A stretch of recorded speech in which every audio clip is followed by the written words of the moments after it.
avons ici là pour des témoignages. Waaw. Waaw. Djibi, yaa ngi may xool de bëgg naa nga ñëw fi def 2 minutes de témoignage s'il te plaît. Nga may ko loxo bu baax a baax a baax. Le professeur Djibi Diakhaté. Ah itam Matar Sylla. Ah oui, parce que Matar dañ kaa gëj a dégg. ñu tàccu le professeur Djibi Diakhaté s'il vous plaît. Birane itam di nga témoigner nag. Waaw lu am solo la ci bés bi. Amadou Kanouté. Je dois l'avoir aperçu quelque part. Kanouté c'est non naa ko fi de. dañuy làqatu de. Waaw. Hein? Merci, professeur. Ça va bien. Voilà, merci. Nous vous accordons 2 minutes de témoignage. Merci beaucoup. Un témoignage sur le mouvement. Je crois que c'est important. Moi, je dis très souvent que si nous considérons que notre continent africain a mené un match de football contre le reste du monde, nous en sommes aujourd'hui à la fin de la première mi-temps, donc nous avons joué 45 minutes. Et à la fin de la première mi-temps, je considère que nous avons encaissé 5 buts. Le premier but, c'est l'esclavage. Il ne s'agit pas de pleurnicher sur son histoire, mais c'est la vérité. Le deuxième but, c'est la colonisation. Le troisième but, c'est la néocolonisation. Le quatrième but, c'est la mondialisation. Et le cinquième but, c'est un but contre son camp. C'est toutes les formes de malversation, de détournement, d'incivisme. Pour moi, c'est un but contre son camp.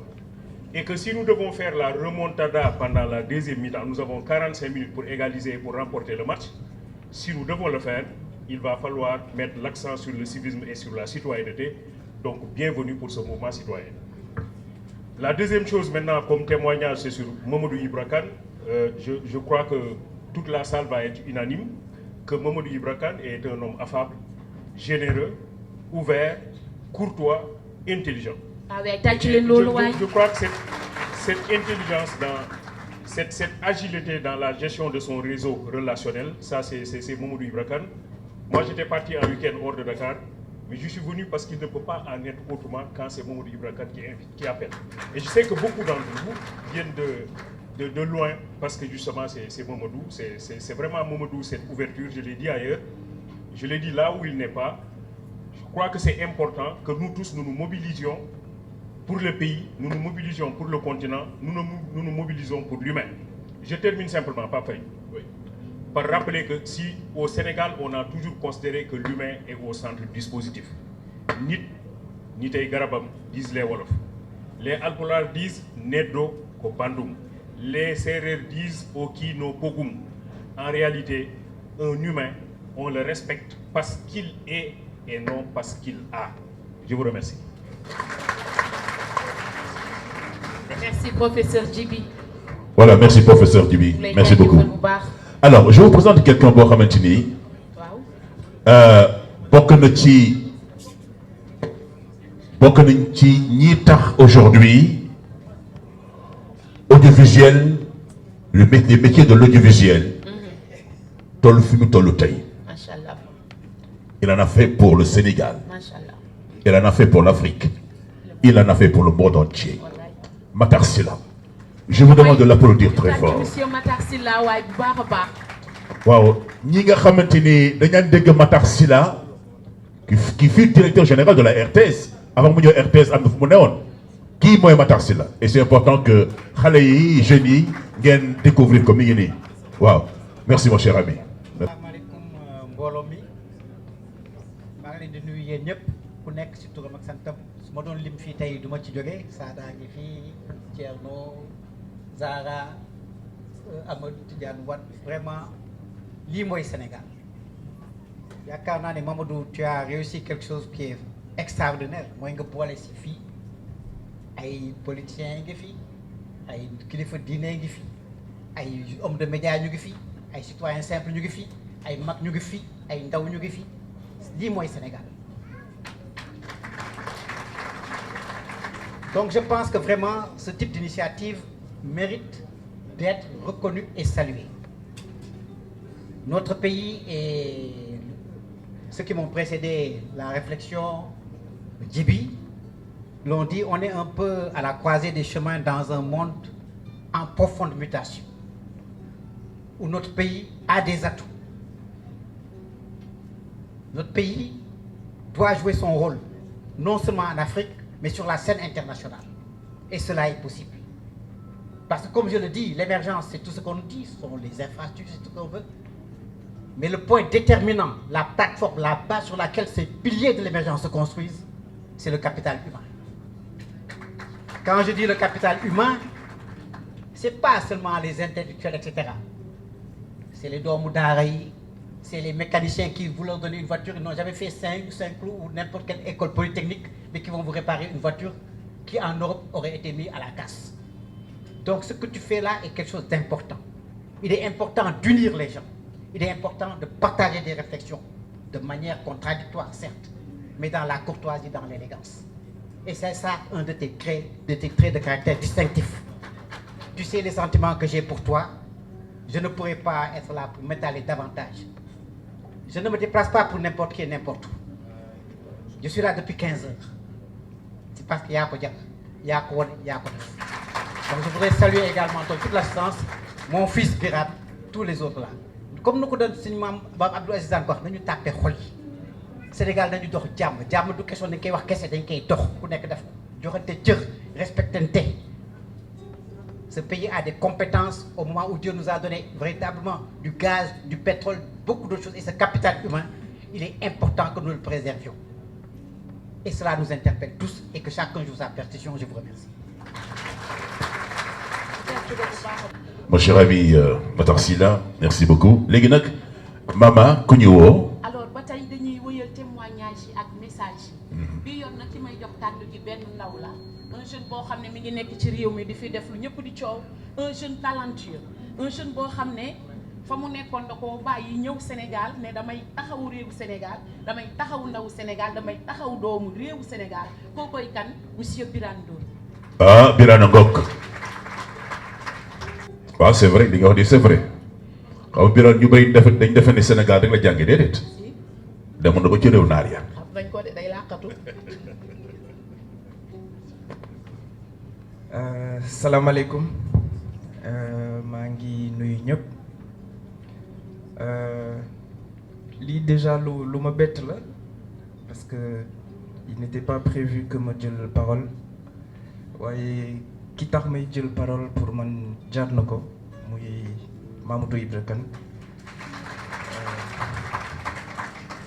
ngeen nuyul ma ko tàccul ma ko ñaanalal ma ko su ma témoigner si moom nit ñi war nañ maa mën a gëm ndax relation yi ma am ak moom du relation collaborateur waaye relation fraternelle la relation mag ak rakk la mu nekk nit ku baax nit ku digne nit ku loyal mais surtout nit ku am ay compétences te Sénégal jaral ko lu bëri donc Mamadou maa ngi lay ñaanal li nga dugg nii nga dugg si bismillahi rahmaani rahim te lépp loo si yéene lépp loo si bëgg si réew mi yàlla defal la ko yombalal la ko ndax nag Sénégal ñun ñëpp ñoo ko bokk te jàpp naa ne engagement bi engagement citoyen la boo xamante ne ñëpp dañ si war a dësndu xool ko parce que réew mi soxla na ko je pense que tey Sénégal toll na foo xamante ne ñëpp dañu war a wax sànq maa ngi koy dégg fii bi jeunes yi di def seen prestation di wax ne que ñi warul wax rek ñooy wax mais dafa jot ñi war a wax te yow da nga bokk ci ñi war a wax donc nag grand frère doxalal te bul gestu te incha allah li nga sumb nii lépp li nga ci bëgg yàlla na la ko yàlla defal merci beaucoup.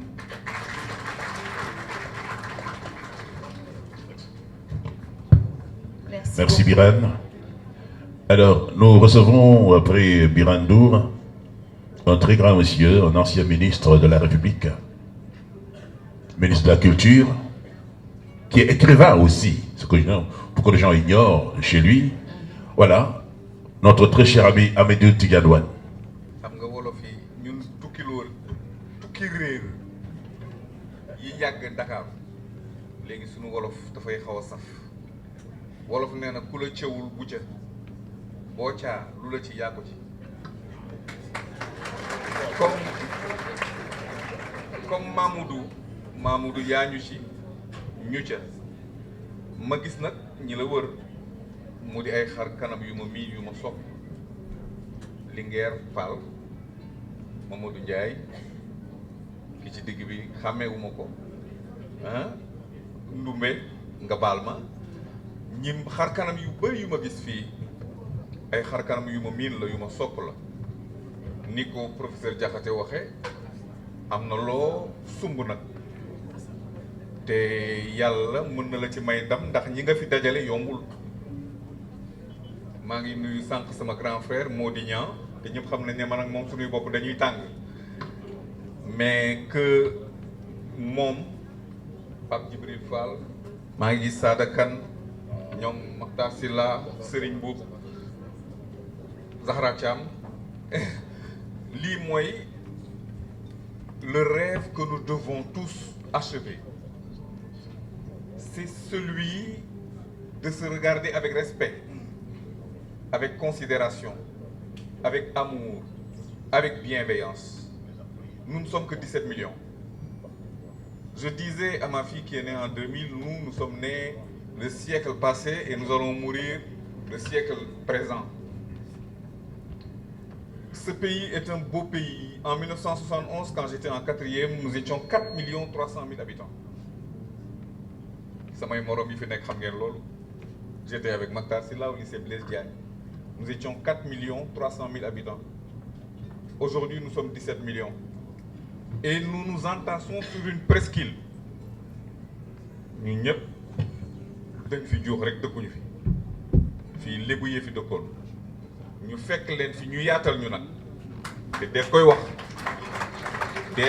wax parce que bëri na fi ñun Haalpulaar yi koo ne da ngay dem dëkki suufu maamam da ngay di reyante kon nañu xoolaat lan ci koy xol mooy yaatu du xel li nga woote nag comme en tant que homme de média en tant que homme de culture en tant que citoyen je dis politique avec un grand P. Il y a des citoyens politiques et il y a les politiciens. C'est deux races différentes. Le politicien est candidat à quelque chose. Le citoyen est candidat au bonheur de son pays. C'est la différence. Nous ne voulons être ni maire, ni député, mais nous voulons que ce pays fonctionne. Si tu nous appelles sur ce chantier, nous lâchons tout. Nous t'écoutons. Nous regardons si demain, c'est déjà aujourd'hui. Nous regardons si après-demain, c'est déjà demain. Ngeen baal maa ko nag. Kàddu ko bu baax a baax monsieur Wane merci beaucoup kàddu yi rafet na alors xam nañ ne derrière chaque grand homme il y a une grande dame te boobu léegi jigéen góor ñaa ngi jàll gisaguñ fi jigéen ah mais avant tout damay saluer d'abord la délégation de Medina Baye le représentant du Khalife Mouhamadou Maty Niass Cheikh Ibrahima Niass ak Barham Seck ñu ngi leen di jaajëfal di leen bu baax a baax. Alors ku ne xam ne dans le monde animal le mâle est plus beau que la femelle da ngay dem ci gaynde gu góor boo ko xoolee avec sa crinière moo dàq gaynde gu jigéen nga dem ci yeneen mâles yi aussi mâles yi ñooy dàq toujours jigéen ñi les femelles. Maintenant on vient dans le monde humain nga ñëw ci nit ci personne la femme elle est plus belle que l'homme elle est plus charmante que l'homme. Alors sans plus tarder damay jàll ci benn jigéen ju mën góor jigéen joo xam ne c'est une femme battante jigéen boo xam ne elle ne se laisse jamais faire jigéen boo xam ne elle est courageuse jigéen boo xam ne c'est une guerrière ki may tudd mooy kan Zahra Iyane Thiam ñu may ko loxo bu baax a baax. ndax li doon gën mooy kilifa yi fi teew yëpp ñu tudd leen waaye damay dëxëñ nuyoo bi yëpp teg ko ci loxo Mamadou Ibra Kane mon frère mu joxal ma ko ñëpp. Mamadou je te remercie Je te remercie parce que tey bu ma fi teewee yow yaa tax ndax yow yaa ma invité li ma doon metti mooy ma bañ ko yëg mais kontaan naa lool. li tax aussi ma teew du sa jëmm ndax jëmm yi moom bëri nañ waaye sa jëf moo tax ma teew sa jëf ci wàllu liggéey sa jëf ci wàllu taxawaay ci réew mi ak sa jëf ci wàllu yéene mais surtout sa jëf ci wàllu dëggu te xam nga bu ñuy xool Sénégal ak diversité tey boo xoolee salle bi rek li fi nekk ci expertise kenn xamul nu mu toll boo gisee tonton Sall gis Matar gis politique yi gis kilifa diine yi les anciens ministres PDG Birane Ndour gis suñu yaay gis ça veut dire que Sénégal amul lenn lu ñu war a jéggaani bitim réew ndax lépp a ngi fi comme lépp a ngi fi nag suñu devoir mooy loolu yëpp ñu boole ko mu nekk benn say ndax bu ñu nekkee benn dañuy daal di yomb a tasaare mais bu ñu nekkee say duñu dem te olof yi dañuy faral di wax lu am solo nee na ëllëg mat naa sédd tey bu ñaawoon du ma fi teew kon dañu war a rafetal ndax ñu ni neen la bu ñu tasaaroowee suba ginnaaw suba wala li ci suñu kanam ñu daal di àndaat donc vous avez bien raison de dire que demain c'est maintenant et parce que demain c'est maintenant on sera à vos côtés parce que réew mi ñoo ko bokk lépp lu ñu gis ne da koy baaxal faw ñu àndandoo ci kon maa ngi lay féliciter di féliciter le président Mamadou Ndiaye di féliciter équipe bi yëpp te di feddale aussi suñu taxawaay ak suñu jàppale ci seen wet maa ngi leen di gërëm di leen sant jërëjëf jërëjëf. léegi nag ñu jox kàddu gi koo xamante ni day yëngu ci wàllu politique ñu xam ko bu baax a baax. oui mon très cher ami Déthié Thierno lay wax sax Thierno waaw Thierno Bocoum bëggoon naa nga ñëw nag am ay baat yoo si sërëxal rek ñu may ko loxo bu baax a baax.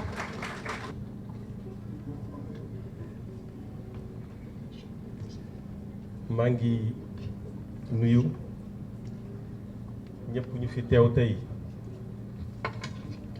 ñu bokk ñu ñëpp am loo xam ne moom la ñu war a nettali suba fi ñu fi yàlla bàyyee yàlla ñu fi yàlla bàyyi mooy fekkee nañu ba ñuy teg le mouvement citoyen demain c'est maintenant.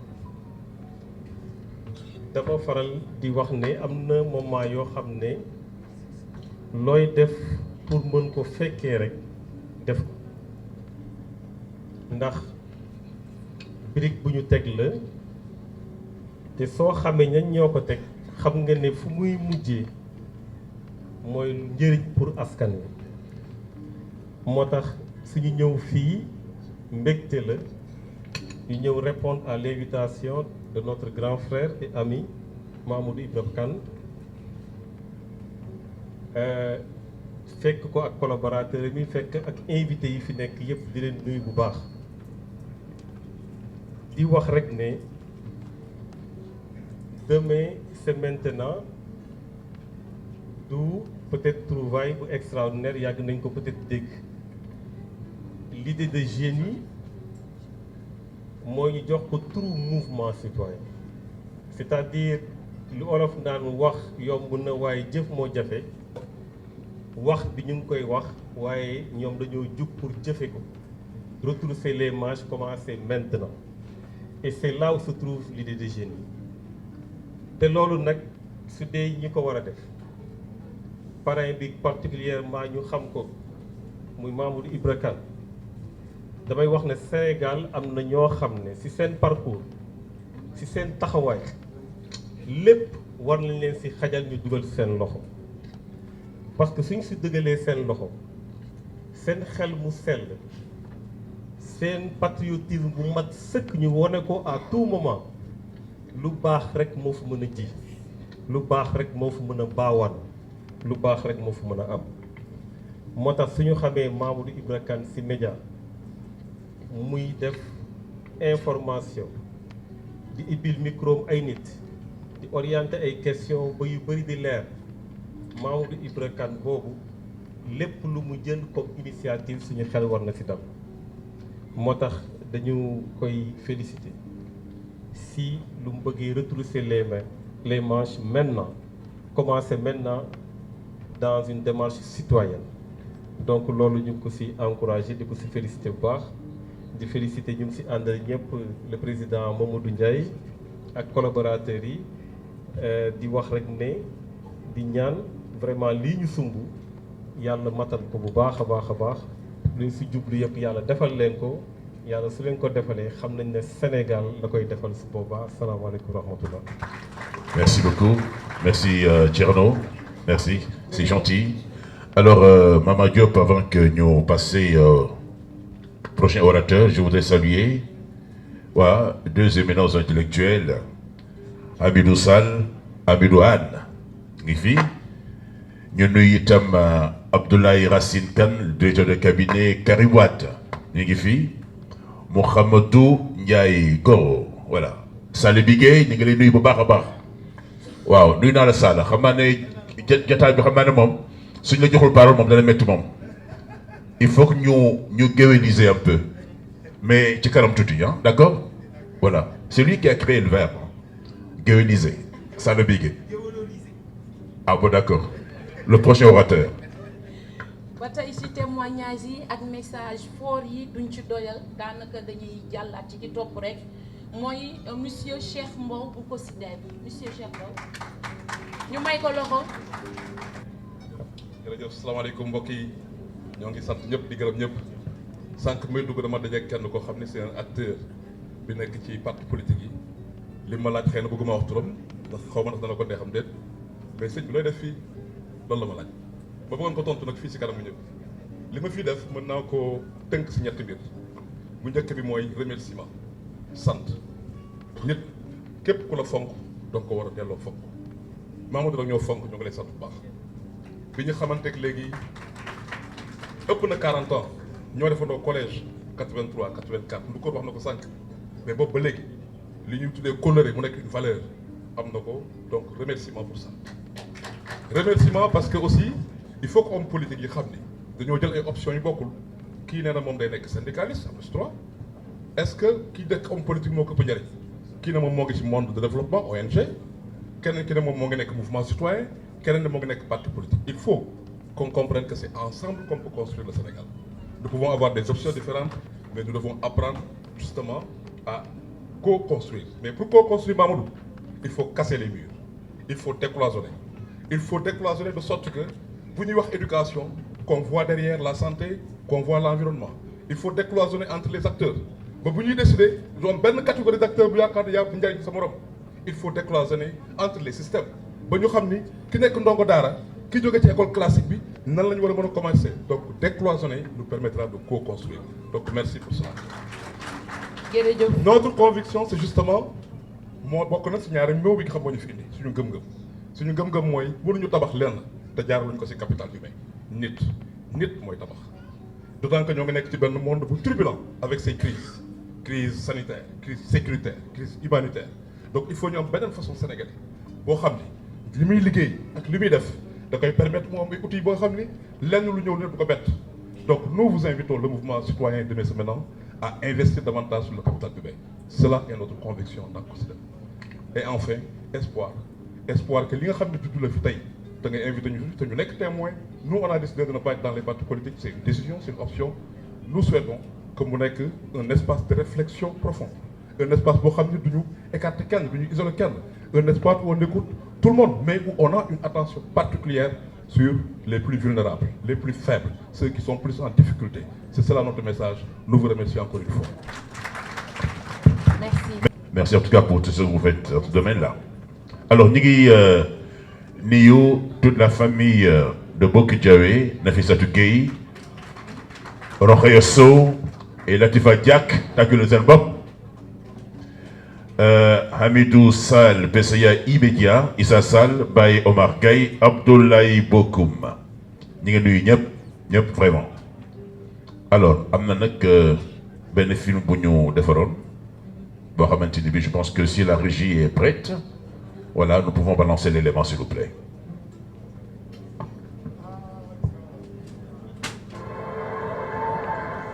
La démocratie des boules puantes. Un grand homme d'État du siècle dernier avait prévenu, ceux qui lancent les boules puantes finissent par se sentir plus mauvais que ceux qui les reçoivent.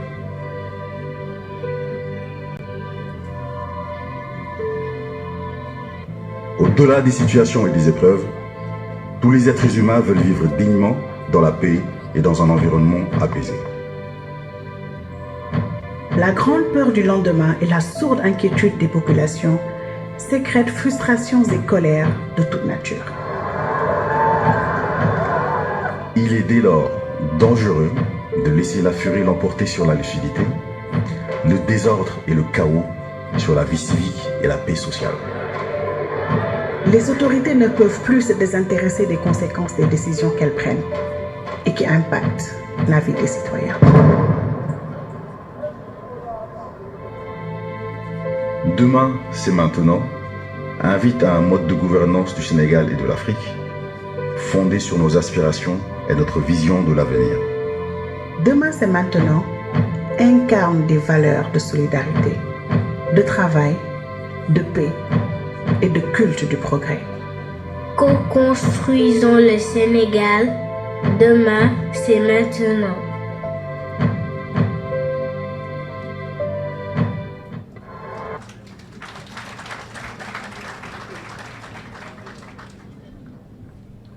C'est un beau slogan. Félicitations, Mamadou. Demain, c'est maintenant.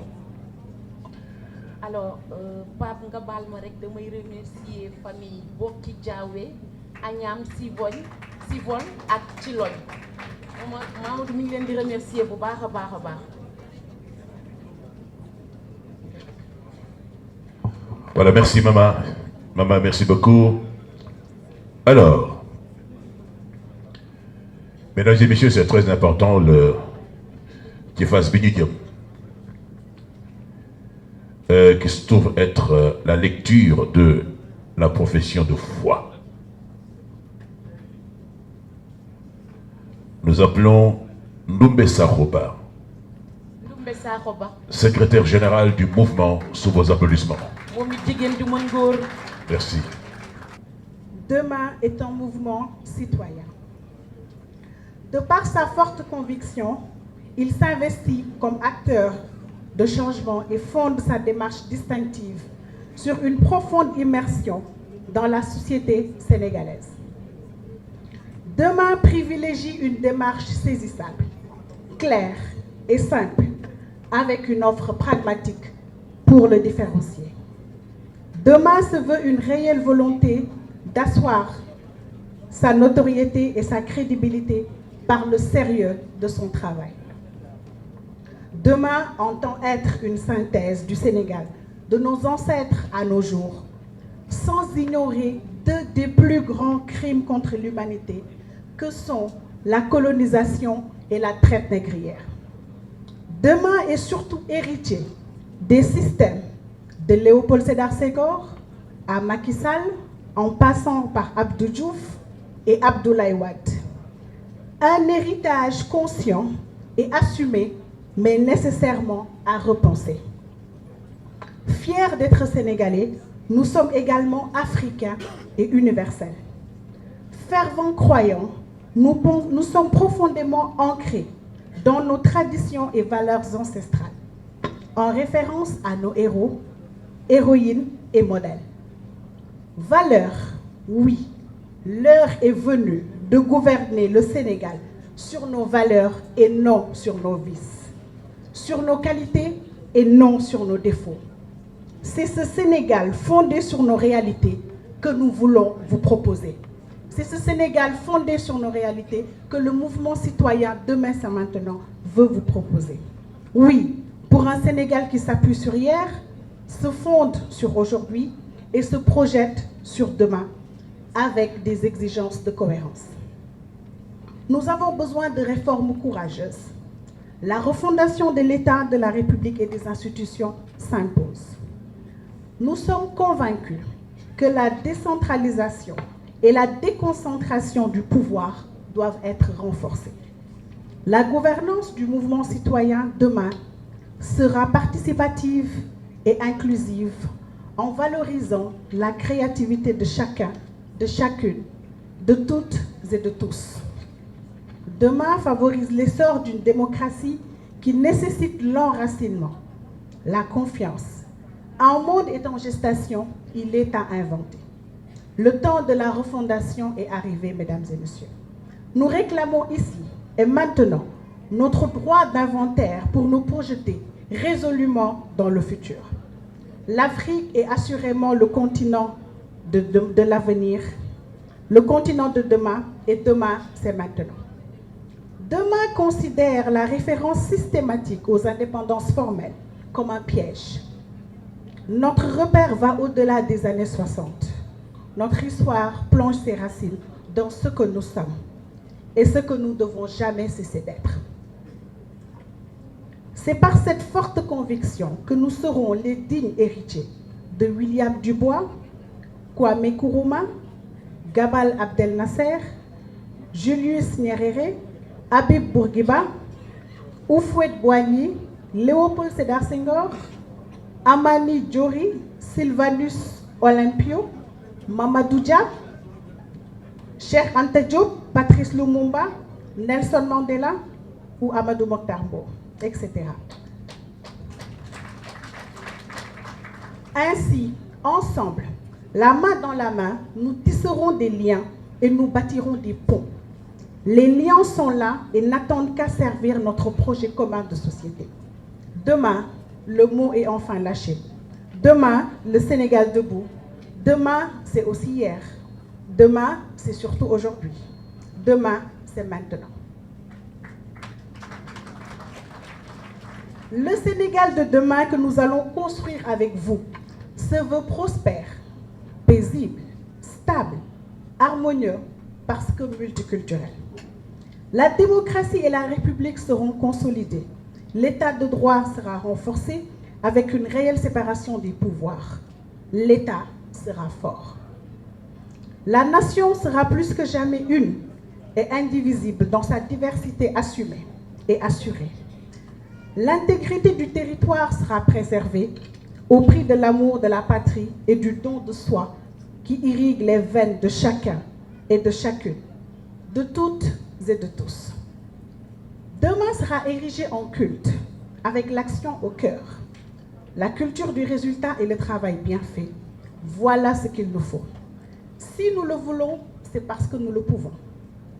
Le Sénégal doit penser par lui-même et par lui-même, en tenant compte des exigences géopolitiques, et ainsi nous léguerons le Sénégal aux générations suivantes, non pas tel que nous l'avons hérité de nos ancêtres, mais bien meilleur.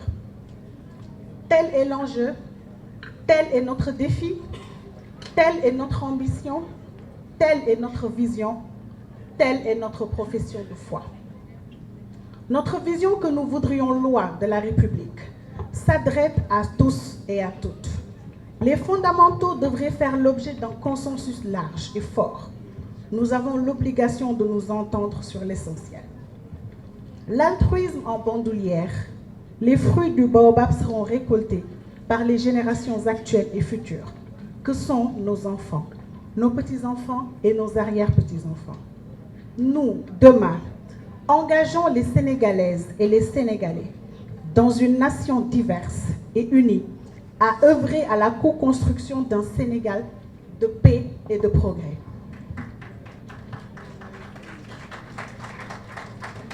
Debout pour demain, vive la République, vive le Sénégal, vive l'Afrique. Merci. Bravo. Voilà, merci, maman. Mesdames et messieurs, imaginez une séance d'intronisation d'Ombourg ou d'Amel ou d'un roi. Alors, qu'est-ce qu'on fait? On le présente, on lui parle,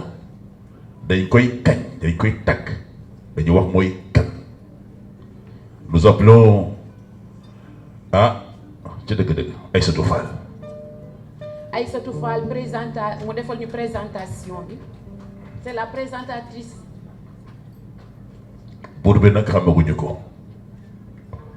moom mooy leader bi moom Aïcha Fall. waaw asalaamaaleykum maa ngi leen di nuyu yéen ñëpp ku ci nekk ci turam ak santam ak fu waay mën a jóge ndax ñii jóge nañu Fuuta ñii jóge nañu Bawol ñii jóge fii ci Ndakaaru ndax sànq def naa baabu woon dégg ngeen li mu wax nee na fatkat fii lébu yi lañ fi fekk kon nag may nuyu itamit waa Mbot ak fukki penc ak ñaar yi nga xam ne kenn mënu ma cee génne may nuyu itamit waa Bambilor ba ma dëkk ndax foofu am na li ñuy wax xalif am na jaraaf am na chef de village am na ndey ji réew jërëjëf waaw kay jërë ngeen jëf jërëjëf Pape ak la belle présentatrice que j'ai l'habitude de la regarder sur les petits écrans et j'aime bien sa comédie parce qu'elle a le sens de l'humour. Je vais faire la présentation du parrain.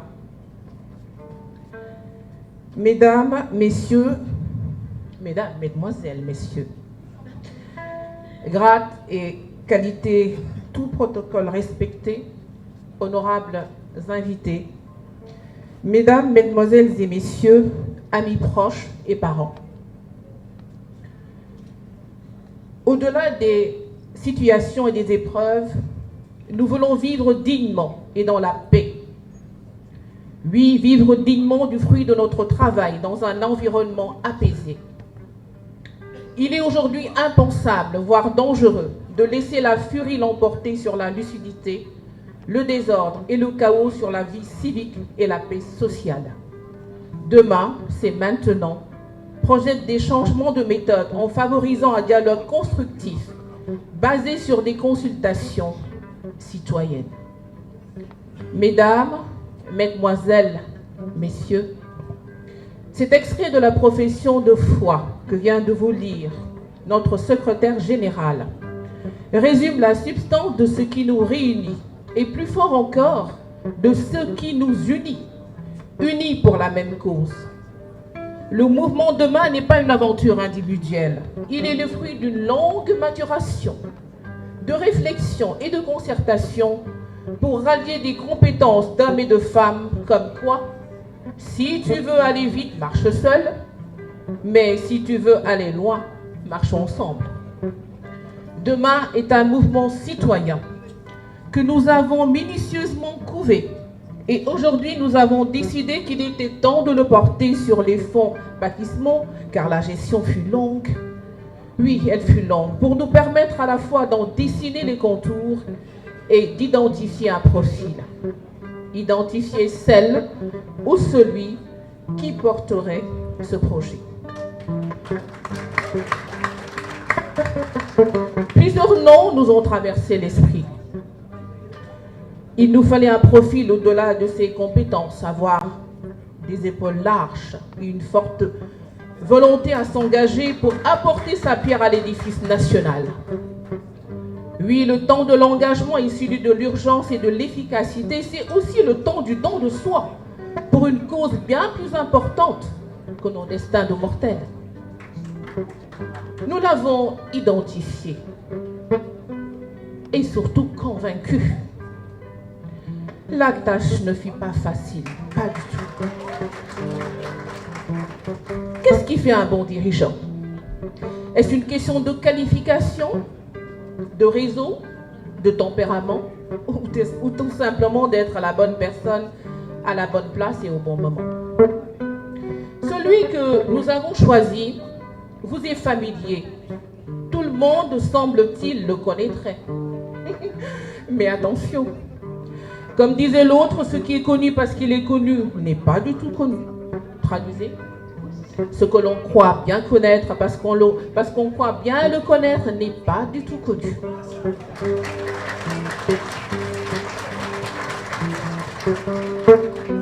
Alors, qui est-il? Je ne saurais vous dire qui il est naturellement. mais je tenterai par l'expérience que j'ai de l'homme de vous dévoiler un coin de ce que je crois être moi-même, sa personnalité. Mais je n'ai que des doutes et des interrogations. D'ailleurs, je préfère partager ces inquiétudes avec vous. On pourrait être surpris d'apprendre de ses proches qu'il n'est pas bavard, qu'il est d'une discrétion incontestée, Biran. On sait tous que la parole produite dans l'espace public est d'abord affaire de légitimité, mais aussi un art. Mais ne vous fiez jamais à l'homme public. Il est timide, c'est un timide qui se cache. Chez celui que nous avons choisi, la générosité et le sens du partage sont plus qu'une manière d'être. Sa générosité légendaire l'oblige à donner ce qu'il a pour son privé. Rendre service est un bonheur pour lui. Époux attentionné et papa aimant, il est aussi taquin pour certains. Ce que je sais de l'homme de culture, c'est d'abord l'homme qui a été nourri de l'être, du témoin vivant de son époque. Mais autant de savoir, autant d'expériences cumulées, on peut fleurir parce qu'à la base, il est un patriote. La passion qu'il a pour son métier n'a d'égal que le patriotisme qui l'anime. Mais attention, il y a une maladie bien sénégalaise dont il est épargné, vous le savez mieux que tout le monde. Vous savez mieux que moi, plutôt, tout le monde s'imagine un destin présidentiel et il n'est pas omnibulé par cela. C'est l'élan de la passion qui brûle en lui pour son pays qui le pousse à vouloir se lancer sur le champ politique. Du patriotisme, on retient la volonté par l'action concrète de contribuer au changement et au devenir global de sa propre société. Il mène d'abord à la connaissance de son pays, important, et s'appuie sur cette connaissance pour forger les armes théoriques et intellectuelles au service de l'action. La politique chez lui n'est que le prolongement de son travail et de sa passion. Ce n'est pas la politique qui vient, ce n'est pas lui qui vient à la politique, non, c'est la politique qui vient à lui.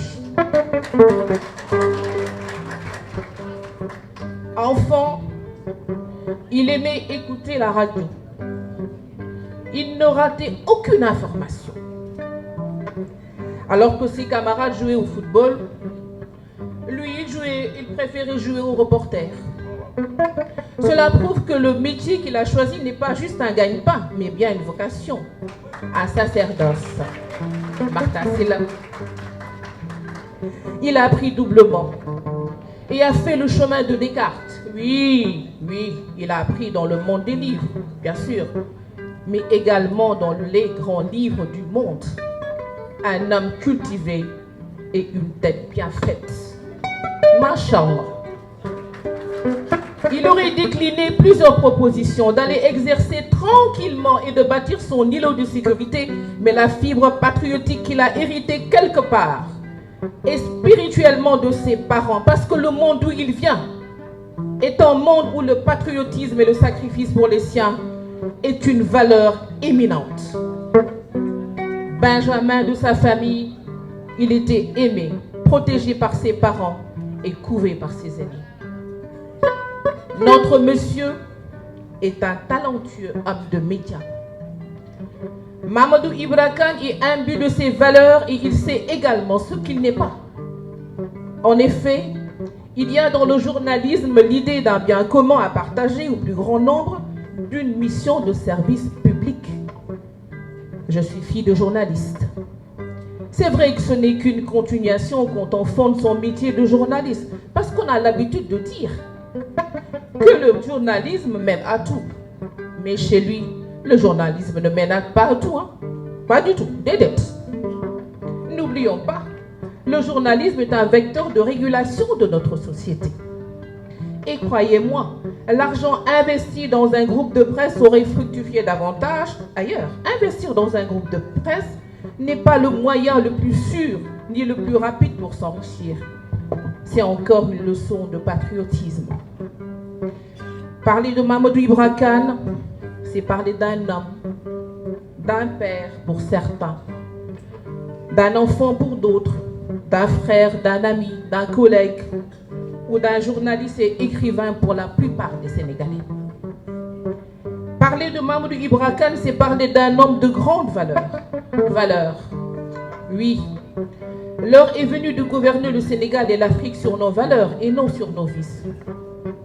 Sur nos qualités et non sur nos défauts. C'est ce Sénégal fondé sur nos réalités que nous voulons vous proposer. Des valeurs que nous devons inculquer à la génération actuelle, les léguer à nos petits-enfants et arrière-petits-enfants. Calme et posé, nous le savons. C'est peut-être ce qui lui a valu d'être aimé par les jeunes filles de son village. Ce qui rendait jaloux certains de ses camarades, dont certains sont dans la salle. Mais derrière ce qui paraît être de grands airs, se cache un éternel timide. Il ne dit rien à personne, même dans des moments difficiles. Il n'en parle pas. En plus, les salles. Mon cher Mamadou, pour toi la famille en son sens large et sacré. Tes enfants disent que tu es tellement respectueux à leur égard que dañu la rus et qu'ils sont fiers de leur papa. Respectueux, oui, et c'est avec le même égard que tu traites tout le monde. Tes frêles épaules supportent une charge historique. Le message a été le même tout à l'heure par bon nombre de gens qui ont pris la parole. Et c'est pourquoi tu navigues aisément aujourd'hui dans cette complexité du monde politique qui te vaut un immense respect et à qui tu le rends bien.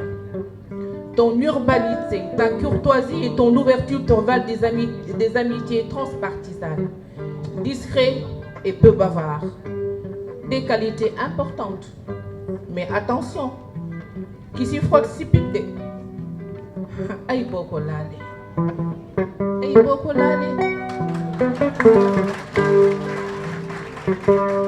li ma wax ci tubaab xaw ma sax ndax dinaa ko mën a tënk sax ci wolof waaye di am solo ba am solo mooy nit ki niñ la mooñee ak fañ la mooñee dafa am solo ndax ñi fi yëkkati kàddu yëpp sànq gis ngeen dañu wax ak yar ak teggin waaye ñenn ñi sax xëy na bokkuñu ak moom xëy na fa mu bëgg jëm waaye xam nañ ne kii ku ànd ak moom itamit ànd nga ak gor ndax ràññee na bëgg na ay mbokkam te xàmmee na dafa amoon kenn ku nekkoon rajo Sénégal ñu naan ko El Hadji Demba Lamine Diouf te sama doom bàjjen bii fi teew di Mbay Sylla Xuma bëgg lool di góor googu daan wax yàlla na ko yàlla xare aljanna firdawsi nee na nit ñaar rekk la ki bëgg boppam ak ki bëgg teraanga ki bëgg boppam day bëgg tur ak way war a fen du war du fen du jaay ngorom kooku mooy Mamadou Ibra Kane waaye ki bëgg teraanga rek lay bëgg moom gisul leneen yàlla nañu ci yàlla musal. Mesdames, Mesdemoiselles, Messieurs, un célèbre poète, en des circonstances moins heureuses, se promettait que demain, dès l'aube, il partirait. Mais nous n'avons pas attendu l'aube pour partir. Demain est à nos pieds et nous en ferons ce que nous en voudrons. Demain sera ce que vous en ferez et demain sera ce que nous en ferons. Comprenez par là que nous avons décidé, vous et moi, avec Mamadou Ibra Kane, de ne pas laisser demain aux autres. Demain s'invente et nous sommes les architectes. Vivement demain, demain c'est aujourd'hui, demain c'est maintenant avec un homme qui, réalisant le vœu du poète, s'en ira d'un pas hardi toujours, l'amour de la patrie au cœur, avant même que ne blanchisse la campagne. j'ai nommé Mamoudou Ibra Kane et je vous remercie de votre attention. Aïssatou Fall, merci beaucoup. jërëjëf kàddu yi rafet na kàddu yi rafet na torop di la jaajëfal bu baax a baax. Alors ñi ngi delluwaat encore ci remerciement yi ñi ngi remercier Omar Madani Tall, représentant de Thierno Madani Tall. di remercier aussi Boubacar Ba ak Abdou Cissé bu baax a baax.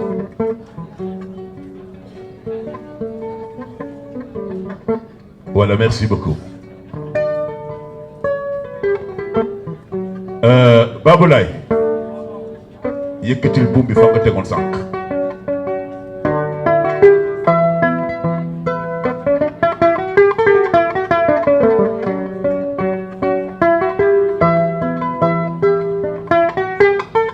Alors, ndeysaan.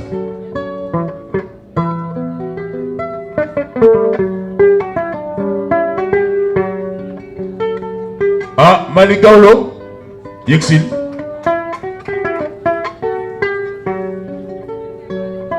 Yaram dafa daw ndaxte Aïssatou Fall dafa ñu jëngal sànq.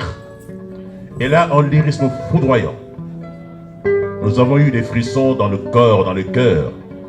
Jërëjëf. Merci beaucoup. waaye nag ci li nga wax kii dafa am lu mu ci bëgg a waxaat moo tamit.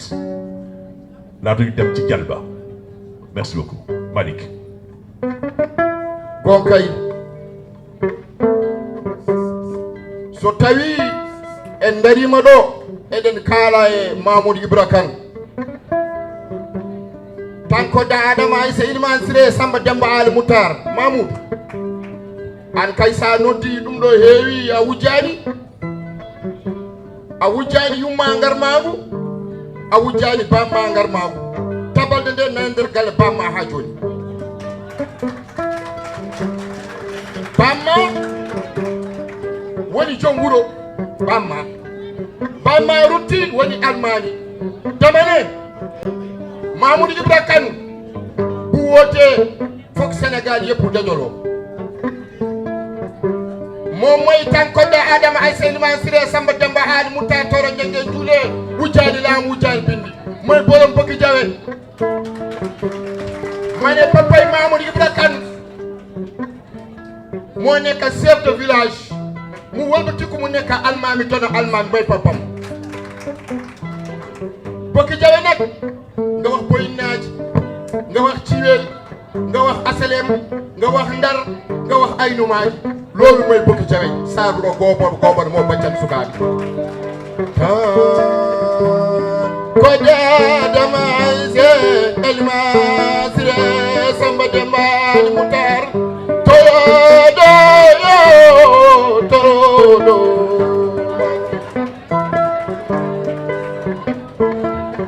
so ɓey manama yo toyne ñaaka Mamoudou to sawere manama toy baari toani yetuɗi joge ɓetoye joge ɗurwana ko yayma joji malano e san jari sall Allah gaynako yo Allah gaynako Mamoudou Allah gaynako Mamoudou Ibra Kane wujjani laamu ami Kane wujjani ngarmago Mamoudou Ibra Kane almami tone almami Mamoudou jam bokki jawe saruro goboɓe Elimane nega gonga e gonga Allah gaynako Allah gaynako kadi Allah gaynako mbawro ñañilade wujjalam wujjangar magu sadi so ɓey manama tawayna jeega sadi to sarwere manama tawayi baali toani yetude doge yetude doge mana ko yayma jogi malano tan waniye wule ñay ngay wonto don waniye wule ñay ngay wala ngay wuli joji wula Lio lii mënul ñàkk. ok jërëjëf Mamoudou soo wootee Sénégal day ñëw jërë ngeen jëf kontaan nañ trop. merci ci la bokk ci la bokk ci la bokk Malick xaalis bi des na de ñëwal fii gars yi joxat la. Alors dañuy jàll ci remise du drapeau du mouvement des mains de Ndoumbe Sakho Ba. waaw Babou laa yëkkati.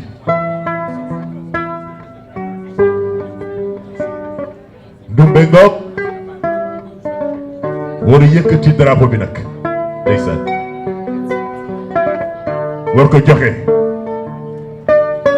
Sali Bigué nama naa la fii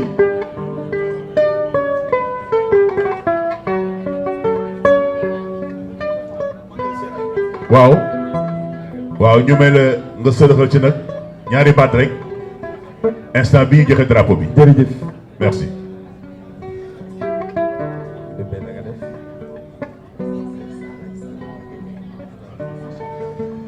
Cher Mamoudou Ibra Kane, merci d'avoir accepté d'être le parrain de notre mouvement citoyen. Demain, c'est maintenant. Demain, c'est maintenant vous exorce à porter sa voix, à amplifier l'écho de sa mission. Sans conteste, votre parole a du poids dans les cercles influents de ce pays. Votre voix est puissante, audible, distinctive.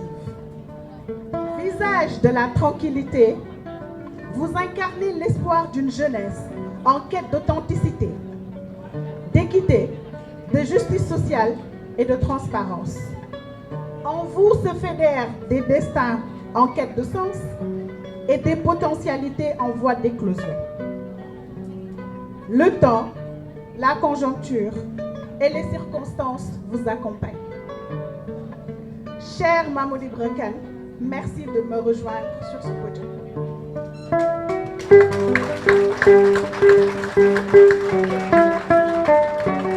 jërëjëf mbokk yi ñu ngi leen di nuyu di leen ziar di leen balaax di leen balaax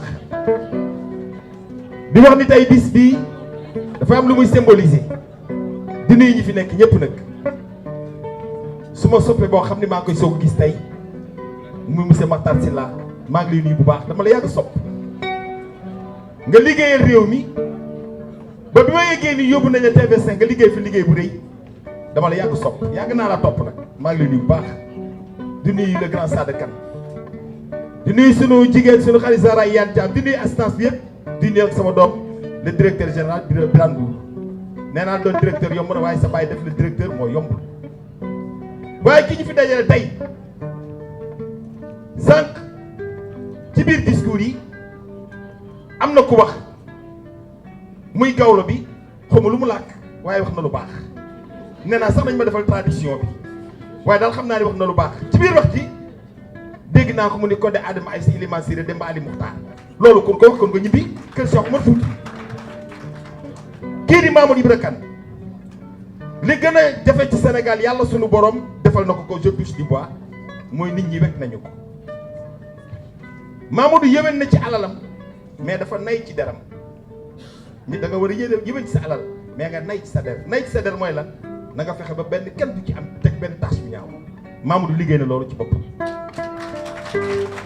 Mamoudou nee na ñu famille am ay tooroodo la ñu maam papaam almaami la ay maam ay almaami la ñu papaam chef de village la waaye nee na bu ñu ko joxee dara jooy maamam jooj ak papaam jooj yaayoo na ko de waaye lay tax mu yàgg ci siège ba mu toog jikkoom moo ko koy may Mamoudou jikkoom dafa rafet. Mamoudou yiw na Mamoudou yaru na Mamoudou baax na Mamoudou nit la koo xam dafay déglu démb rek lañ toog ci bureau di waxtaan mu doon kilifa goo xam ni dafa lewet am na njiit yoo xam ni boo dajee ak ñoom ngay liggéey ak ñoom boo dajee ak ñoom da ngay tiit da ngay daw mais Mamoudou boo ko gisee moom moo lay njëkk a reetaan moo lay jox loxo bu rocciwul loxo boo rocciwul sa loxo du rocci loxo loolu ci modestie la moom. kon nag mouvement bii nga tudde tey demain c'est maintenant gars yi lal sax boo ci bëggee tëdd da nga koy teel a lal ab lal boo ci bëggee fanaan da nga koy teel a lal. dëgg la. eh Pape ne woon naa dañ ko géololiser de. ah yaa ngi ci de.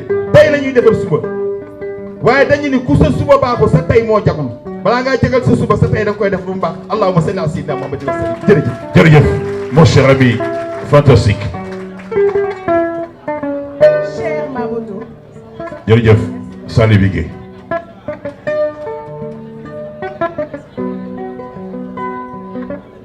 Merci maintenant la remise du drapeau. Cher Mamadou, notre... Le drapeau.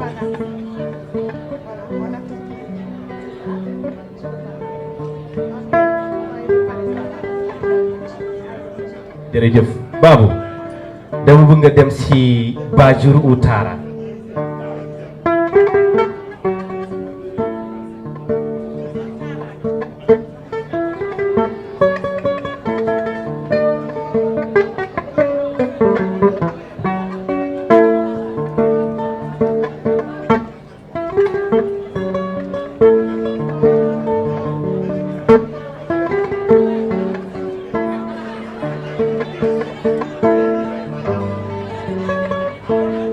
Mamoudou dama bëgg s'il vous plaît ngeen may ma tuuti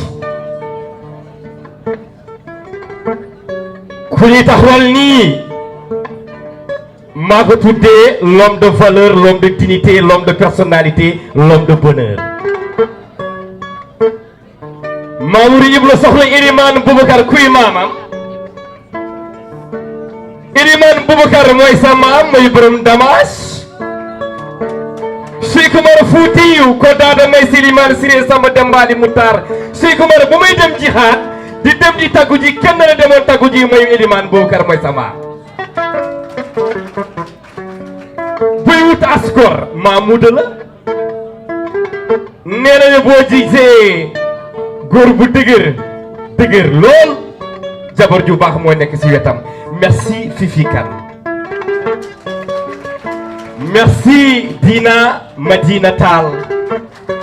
Mamoudou ñene ñalawma jibinina nene ma tiiɓe ma nde en anduno janngo ko an faaboto an a anda kono nene guedde na andi ñu dégg pulaar xam nañ lan laa wax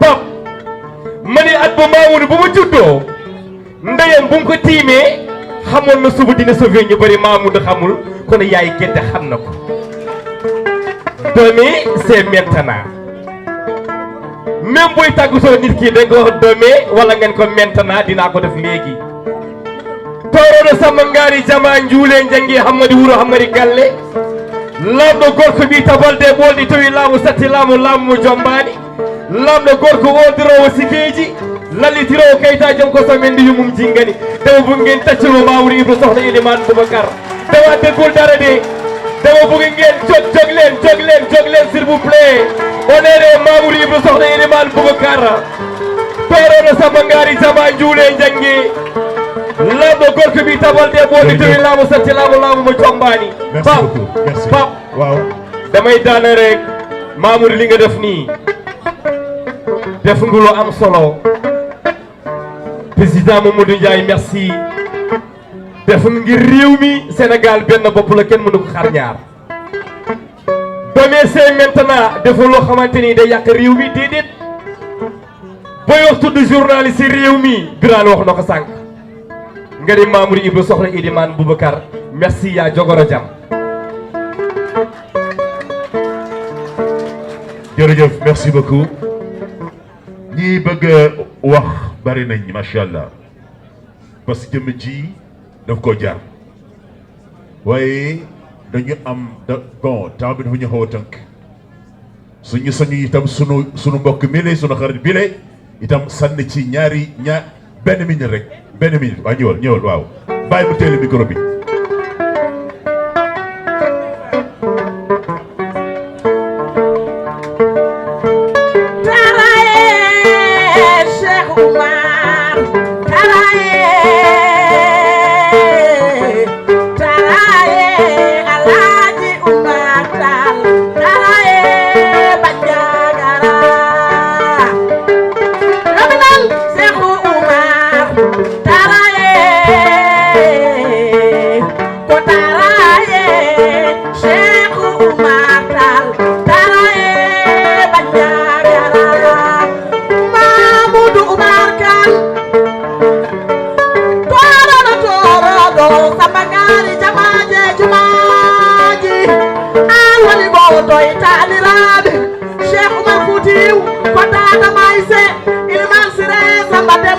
mutar toro do tange jule do daga o wiya ko Umar o xanci o wiya Alhaji Umar o tamsi o wiya Tafsir Umar o molale Bandiagara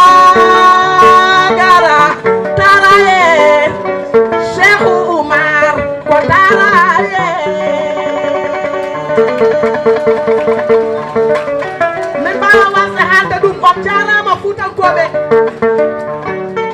Merci beaucoup, merci. Jërëjëf. Moi je sais.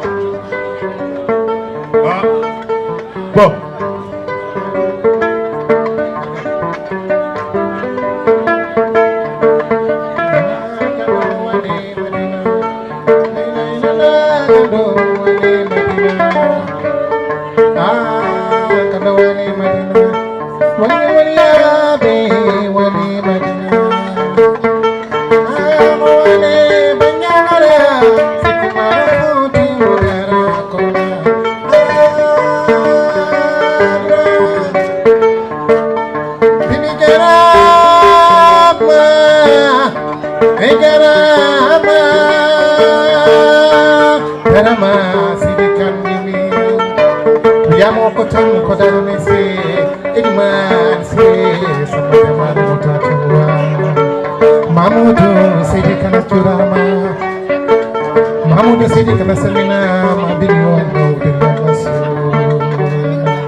Merci beaucoup mon cher ami, mon frère. Merci. Voilà, les gars, mesdames et messieurs. Ah, daanaka mënoo woon ñàkk nag. Léegi Doumbé, je lui redonne la parole pour procéder à la remise du drapeau. Merci Pape. Aïssatou wax na ko sànq yombul woon. Mamoudou, il a fallu que nous convaincre ko. Notre choix a été porté sur la personne de Mamoudou parce que valeurs yi muy incarné méngoo na ak ñun valeurs yi ñu bëgg demain c'est maintenant incarné ko. Mamoudou, vous avez accepté d'être notre parrain. Ma lay laaj tey solennellement au nom du mouvement, ce qui est très difficile pour moi aujourd'hui, est-ce que vous acceptez solennellement d'être le leader du mouvement demain c'est maintenant?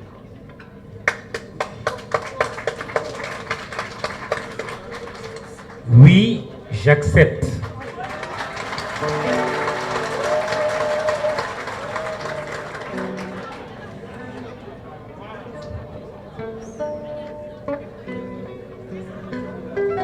Recevez ce drapeau, emblème de notre engagement et de notre ambition.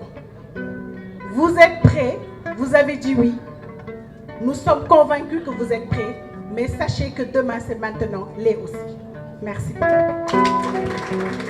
Merci. Maintenant que Mamadou a accepté d'être le leader de ce mouvement citoyen, demain c'est maintenant, nous allons lui donner la parole.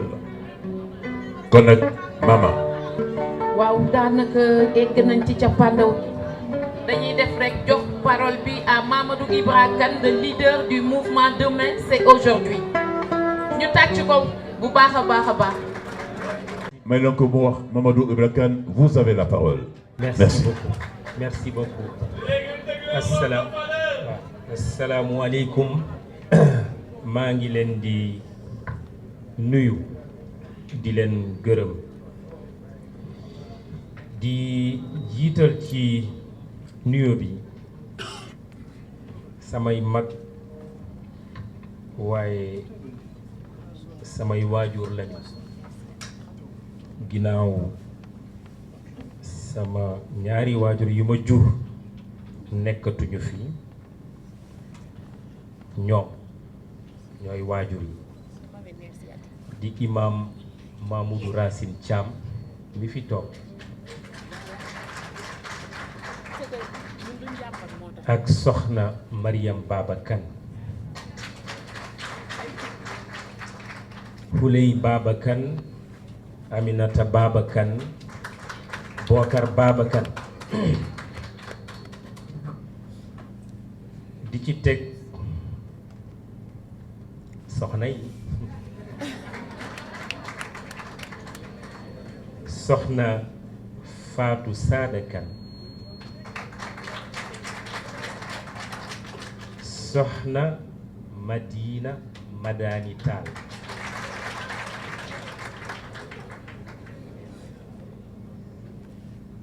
Sada Kane ak suñu soxna Sere Mbay madame Ndiaye Mamadou Ndiaye maa ngi leen nuyu yéen ñëpp fàttiwuma kenn ku lim juum gis naa sœurs yi gis naa frères yi gis naa xarit yi gis naa mbokk yi gis naa benn échantillon bu Sénégal grand frère Makhtar Sylla moo wax léegi lii mooy Sénégal président Léopold Sédar Senghor ci contrôle sama mag di Hamidou Sall président du conseil d'administration du groupe E-Media Invest nekk un homme de culture président Léopold Sédar Senghor moo doon wax lii mooy Sénégal Serigne Fallou Mbacké ne man maay Sénégal n'est-ce pas Birane Ndour merci petit frère Serigne Fallou Mbacké ne moo ne man maay Sénégal Youssou Ndour ñëw def benn woy bu am doole barki démb man ak sama mag Youssou Ndour toog nañu mu dalal ma ca këram ndaxte dara xewu fi lu dul jàmm loolu moo tax Sénégal jàmm rek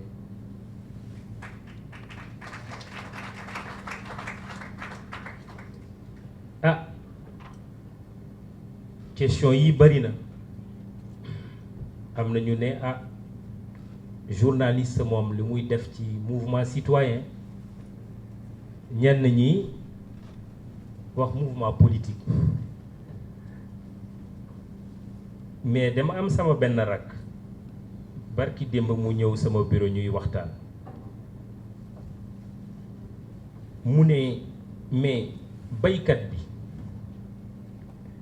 dafa bëgg a bay nappkat bi dafa bëgg a napp sàmmkat bi dafa bëgg a sàmm jàngalekat bi dafa bëgg a jàngale entrepreneur bi dafa bëgg investir créer liggéey journaliste bi il faut mu informer mu ne ma mais grand frère mais bu jàmm amul nu ñuy def bu jàmm amul Mamoudou Ibra Kane bu nekkee journaliste aussi ban njëriñ lay am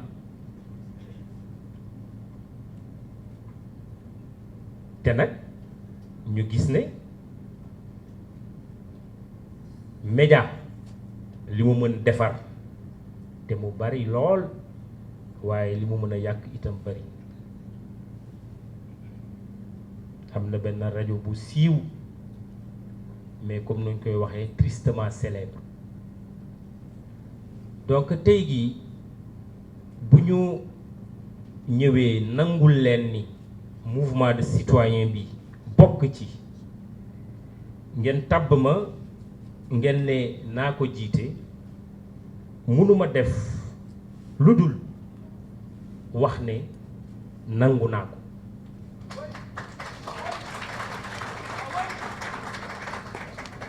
gannaaw sama rakk ji ak sa réflexion profonde et philosophique te mu nekk ci salle bi dama dégg ay fan Cheikh Mahi Niass xalif général des Niassènes wax kàddu yu daw yaram moom kilifa gi ak ni mu toll ne bu yeboo ngeen saaga ma mais li ma bëgg a wax dama koy wax réew nag bu tolloo foofu boo toogee ne man journaliste la jàngalekat la walla sëriñ laa walla leneen laa sama njaboot laa tal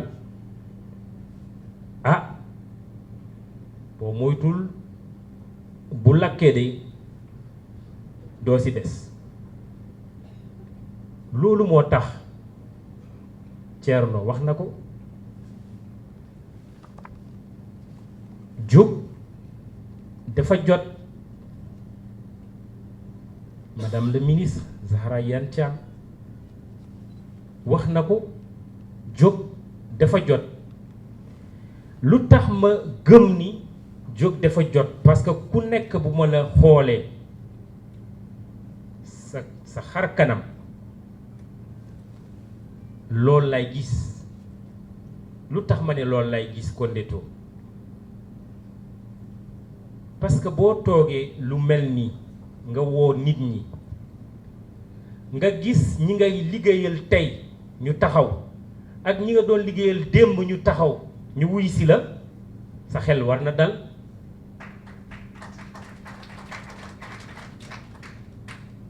fu ma mënti jaar rek ci liggéey bi depuis dama ko tàmbale ku ci nekk ki nga xamante ni liggéey na ak yow yaa ngi fii toog ci salle bi Futurs Médias gis ngeen Birane maa ngi gis sama sœur Binta Gueye ak ñeneen ñi nekk ci salle bi E-Média Walfadjri Sud FM sama grand frère Issa Sall sama grand frère Makhtar Silla ma nekk tout tànk di def stage RTS donc ñooñu ñëpp bu ñu ñëwee toog cela signifie que ñoom tamit sentir nañu li ma sentir donc loolu dañ ciy sant yàlla bu baax a baax a baax a baax bi ci tegu balaa may ñëw ci discours français bi fan yi balaa bés bi jot ku nekk gis naa ko ci langue politique bi toog naa avec des gens du pouvoir mais toog naa avec des gens de l'opposition sama mag Boubacar Camara mi ngi noonu toog ni may toogeeg président Macky Sall bu ma ko nangulee agendaam permettre ko te ma assumer ko noonu laay toogee ak Ousmane Sonko bu agendaam permettre Khalifa Sall Idrissa Seck Aminata Mbengue Ndiaye Thierno Bocoum Boubacar Camara Déthié Fall Abdourahmane Diouf Thierno Ousmane Thierno Alassane Sall ku lim juum Karim Wade sama mag Abdoulaye Racine Kane mi ngi fi woon nekk directeur au cabinet de Karim Wade. Karim Wade d'ailleurs il y a quelques années de cela boobu man ak Birane ñu bokkoon liggéey bi bañ ko tëjee ba am benn ndaw bu jóge ci moom indil ma message di bëggam ma seetsi ko fekk itam man tamit dama amoon yéene dem seeti ko ma ne ndaw boobu benn affaire mooy tax xëy na ma bañ a dem ma ne ko sama patron Youssou Ndour foog ma wax ak moom ma ñëw wax ko mu ne ma mais Mamoudou mais tu es un journaliste c'est vrai tu es le directeur général du groupe Futurs Médias man comme tout le monde le sait je suis engagé aux côtés du président Macky Sall mais tu es un journaliste et tu es libre ma dem seeti Karim Wade mu jur coow ñu bëri commencé di jaxase xel yi et d'ailleurs dans le papier bi ñu lay jox là pour visite ñu bind ci Mamoud Ibra Kane sympathisant ma gis ko sama mag Hamidou Sall gis ko maa ngi lay nuyu monsieur Alassane Tounkara un grand fonctionnaire commis de l'État. Hamidou Sall ne ma mais Mamoudou gis nga liñ ci bind ma ne ko non j'ai pas fait attention mu ne sympathisant. Tu es un sympathisant de Karim Wade? ma ne ko non, je ne suis pas son sympathisant. Je vais renvoyer le papier pour ñu corriger ko ñu def ci visiteur. lu tax ma fàttali loolu man awma sens interdit ku nekk lay toogal te dama koy assumer. kenn mënu ma ne Mamoudou diw rek ngay toogal boo toogee diw ma mere la su ma sañoon doo ma mere mais boo meree itam mënu ma ci dara. du tax ma soppi li may def ak li may dox te ma xam ni Sénégal loolu la soxla. nañu ubbi buntu yi nañu diisoo nañu waxtaan. da nga yore nguur bëgg koo téye kii di wut nguur am yéene bu baax ci Sénégal yéen a bokk Sénégal yéen a bokk yéene lu tax reyante bi lu tax saaga yi jaru ko. ku nekk nag na nga défendre li nga gëm waaye Sénégal yemul ci parti politique loolu moo tax man je suis très rassuré parce que Sénégal du tàkk. Le Sénégal ne va pas brûler parce que ressort yi ñu am moo dëgër. bu ma déggee suñu kilifa diine yi ci fan yi di wax ma gëm ne dara du fi xew te kat li ñuy dund nii c'est vrai jamono dafay avancer ak contexte li muy indi mais man en tant que journaliste sous le contrôle de mon grand frère Mamadou Ndiaye le président du mouvement mais j'ai vécu les années 2000 alternance 2000 alternance 2012 ñu jëm ci 2024 yàlla rek a xam bu ne alternance day am kenn mënu ci dara bu ne du am kenn mënu ci dara bu ne x mooy toog kenn mënu ci dara bu dee y la mooy toog kenn mënu ci dara bu dee góor la kenn mënu ci dara bu dee jigéen la kenn mënu ci dara bu dee ndaw la walla mag kenn mënu ci dara donc loolu boo ko xamee da ngay ànd ak teey nga ànd ak dal donc kilifa diine yi ak kilifa aada yi dañu war a wax ni Cheikh Oumar Al Foutiyou Tall doon def ni Serigne Touba doon def El Hadj Maodo Malick Sy doon def Seydina Limamou Moulay doon def Bou Kounta Ndiassane doon def ni Serigne Thiénaba doon def ni Baye Niass doon def ni cardinal Hyacinthe Thiandoum doon def cardinal Théodore Adrien Sarr doon def ba tey ji archevêque Benjamin Ndiaye monseigneur Benjamin Ndiaye ni mu koy defee donc noonu la ñu war a taxawee di ndokkeel d'ailleurs sénégalais yi nga xamante ni ay catholique lañu ci seen weer bu sell bi nekk le carême fii ak fan yu néew ñu fekk leen ci ak ñun jullit yi suñu ramadan loolu mooy Sénégal Grand Makhtar Sylla mais kooku kan moo ko mën a yàq kenn mënu ko yàq parce que y a des ressorts te nag jóg dafa jot nga assumer ko sans peur ni crainte loolu la ñu fas yéene def ci mouvement citoyen bi nga xamante ni ñu ngi ciy yëngatu maa ngi nuyu sama rak Pape Djibril Fall ma koy féliciter sànq ñu nekkoon ci bureau Cheikh Diallo mu nuyu ma kontaan lool ci teewaayam ma ne ko maa la mag mais tey gi yow yaa ma mag ndaxte yaa ma ci jiitu ci langue bi da nga ci dugal ci sa loxo bu baax te dañu koy encourager te loolu du guléet nga gis un journaliste ci di engagé wu ci wàllu citoyenneté wala ci wàllu politique wala ci leneen ak leneen ak leneen loolu gis nañ ko fi donc loolu defe naa lu am solo la maa ngi doon wax sëriñ si mais li ma ciy teg wax naa ko suma mag Youssou Ndour gis naa ak moom toog naa ak moom te toog naa ak sama mag Baaba Maal sama mag Ismaïl Lo bind naa ko Oumar Pène bind naa ko Kumba Gawlo sama sœur la dañuy diisoo ji gis ngeen léegi Jibi Gissé c'est des porteurs de voix c'est des leaders d'opinion ñenn ñi dañuy investir di créer ay emploi ay richesse kan moo leen ëppali ci réew mi kenn kan moo ëppale secteur privé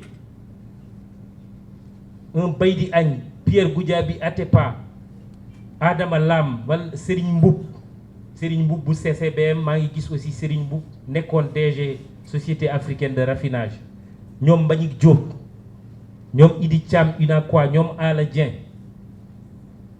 Babacar Ngom mais ñoom ñoo téye Sénégal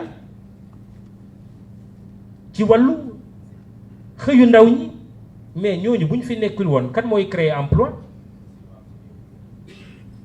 état am na si wàll waaye état du état kese donc man loolu daal la comprendre que jóg bi taxawu Sénégal lu am solo la ma gis ko ci mouvement demain c'est maintenant d'abord avant ma leen di doy yéen a ma njëkk a doy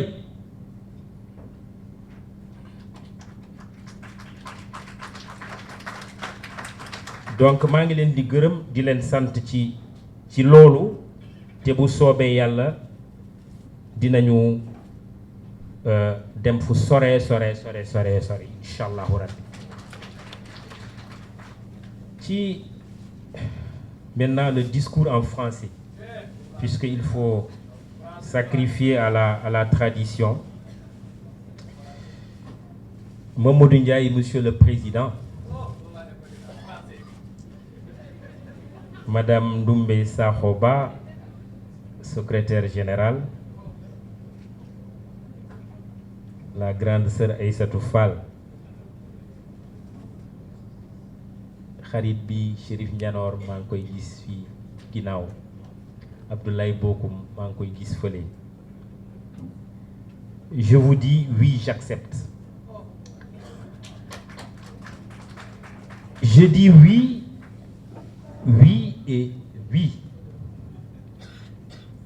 Oui parce qu'auparavant je vous ai dit non, jusqu'à ce que j'acquière la ferme conviction que je dois vous dire oui. Me revient en mémoire à cet instant précis la célèbre saillie et non moins sagesse du président Lamine Kouragué.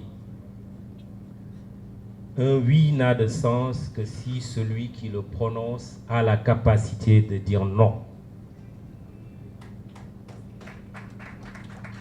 Chers invités, mesdames, mesdemoiselles, messieurs, permettez-moi de saluer chacune et chacun de vous en ses noms, rangs, titres et qualités. J'adresse également mon salut fraternel, amical et patriotique aux Sénégalais, aux Africains et à l'ensemble des citoyens du monde. Chers amis, mes sœurs et frères du mouvement citoyen, demain c'est maintenant. Je vous salue. Chers amis, mes sœurs et frères, ici, présents, dans la salle, mes parents, mes amis, mes collègues de travail, j'ai dit demain c'est maintenant. Ëllëg léegi la tey ngir ëllëg jango ko hande hirande ñamate ko jamma kono fewjate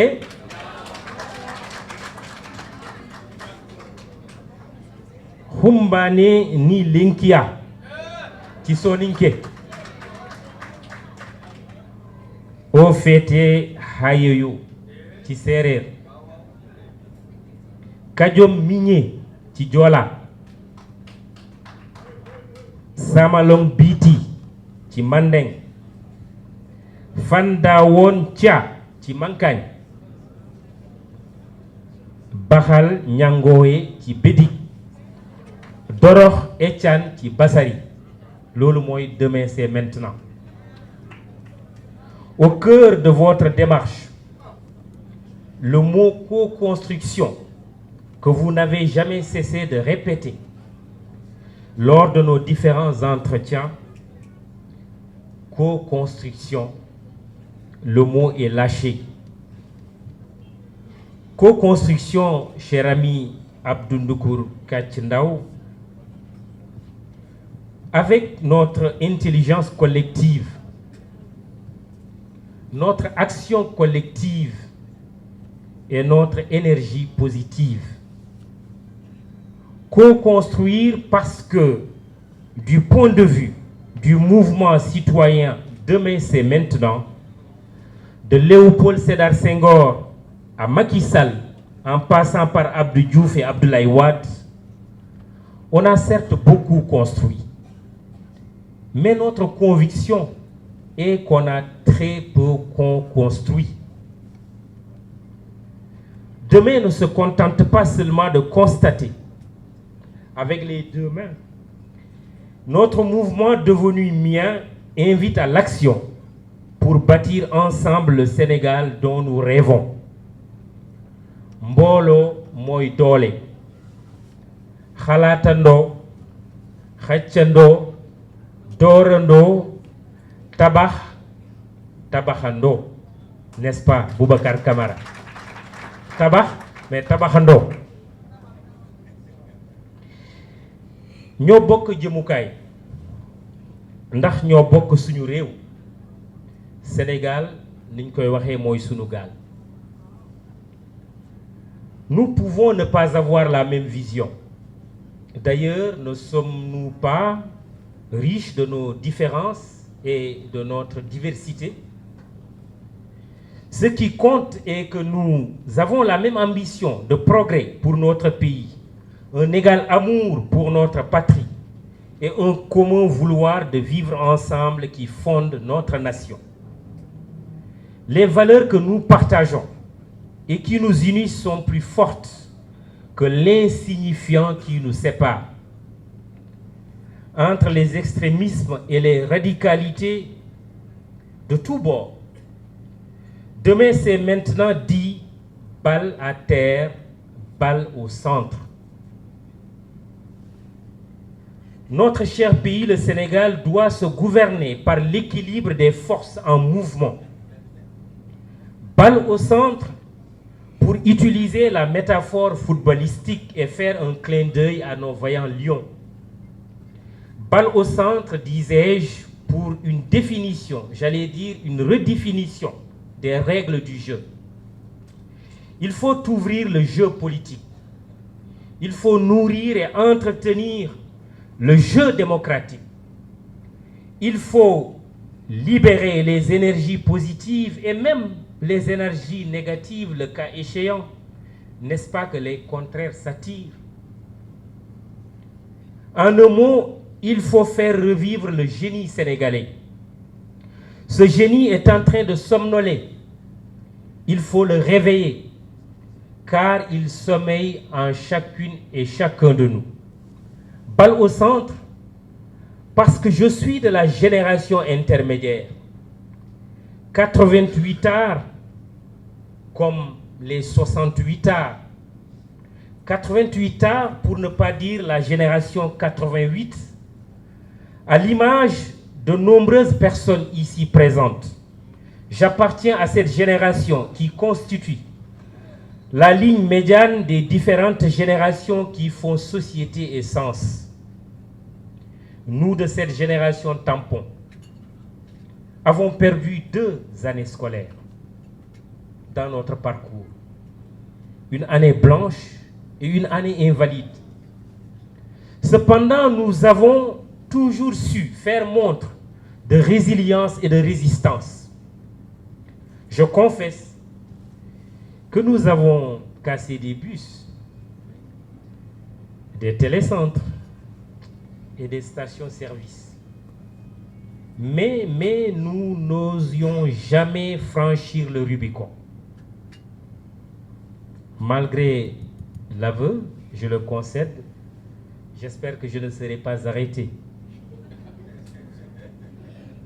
Pour demain, c'est maintenant, il n'y a pas de fatalité de l'échec.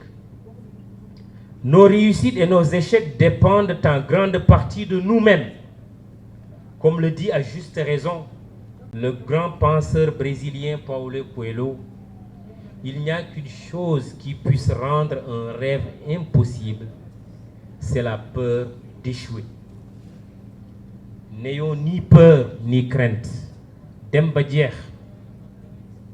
Chers compatriotes, acteurs politiques et sociaux, opérateurs économiques et financiers, chefs religieux et coutumiers, jeunes et adultes, garçons et filles, hommes et femmes, notre pays se prépare à élire son 5e président de la République le 25 février 2024, Inch'Allah. Aujourd'hui, 25 février 2023, marquant le lancement officiel de Demain, c'est maintenant, et à 365 jours de l'échéance, notre mouvement citoyen se sent fortement interpellé. En effet, dans le contexte actuel, l'avenir de notre pays doit être au cœur de nos préoccupations, des préoccupations de tout citoyen. La mobilisation permanente, la réflexion profonde et l'action concrète constituent une nécessité urgente face aux défis d'aujourd'hui et de demain. Chers compatriotes, qui sera le prochain président de la République du Sénégal? Et pourquoi pas la prochaine présidente de la République? Dieu seul sait. Notre seul pouvoir qui dépend de notre vouloir, c'est de permettre aux Sénégalais de choisir librement, paisiblement, pacifiquement et démocratiquement son serviteur pour les 5 prochaines années à partir de 2024. J'ai lu ça et là depuis l'annonce du lancement du mouvement. Parfois, des scoops que certains confrères ou consoeurs semblent détenir. Mahmoud Ibra Kane, candidat à l'élection présidentielle de 2024. Je l'ai lu, je l'ai entendu. La question m'a été posée à plusieurs reprises. Mais ma réponse, elle est très simple. Rien n'est exclu. Rien n'est exclu. Nous ne nous fixons aucune limite quand il s'agit de servir le Sénégal. Aucune limite, j'ai dit bien, aucune limite. La seule limite à l'engagement, selon moi, l'engagement citoyen comme politique qui est noble, c'est de s'abstenir d'exposer son pays au chaos et aux calamités. Est-ce que je suis candidat? Ma réponse est simple. Je suis sénégalais et rien de ce qui est sénégalais ne m'est étranger. dama ne gis naa liir naa dégg naa ñu ne Mahmoud Ibra Kane candidat à l'élection présidentielle de 2024 laaj nañ ma ndax damay nekk candidat sama tontu mooy lu jot rek yomb te buñ ca tolloo dinañ si wax te loolu itam dina leer dama ci teg ne pour man boo nekkee citoyen nga nekk góor walla jigéen mag walla ndaw amul benn limite boo war a fixé wu ci sa bopp limite bi lenn rek la buñ la woowee ci lakk dëkk walla taal dëkk walla yàq dëkk puisque da nga bëgg Sénégal am yéene bu rafet ak bu baax ci Sénégal war ngaa mën a téye sa bopp loolu rek moo ñuy téye li ci des mooy que ni Sénégal ñoo ko moom ku nekk am nga sañ-sañ ne samp naa sama ndënd président Abdou Diouf moo doon wax jàkka jàngoog ku bëgg a nodd na nodd waaye taamu nañu te bëgg nañu ci kuy nodd baat bi nag rafet neex donc loolu mooy tontu bi jarul yàkkamti te defe naa Sénégal li ci am solo mooy diisoo man fondamentalement li ma gëm mooy fii am na ay personnalité politique yi fi nekk ak personnalité de la société civile nañu jiital waxtaan nañu jiital créer des synergies parce que de toute façon à la fin de la journée kenn la ñuy tànn kenn rek la ñuy tànn ñaareel bi soxlawuñu 100 candidats wala 1000 candidats donc war nañu mën a créer des synergies coalition politique yi baax na lool mais pour man am na benn coalition boo xamante ni créé guñ ko te moom moo gën toutes les autres coalitions c'est la coalition citoyenne nañu wuy si ci coalition citoyenne coalition citoyenne bi bu amee taxaw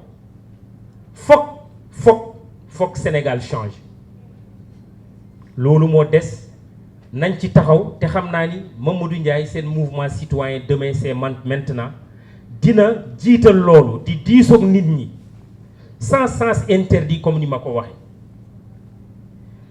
la République nous intéresse la République nous interpelle la République nous préoccupe République, vous me direz sans doute refondation, réforme des institutions, renforcement de la démocratie et de l'état de droit.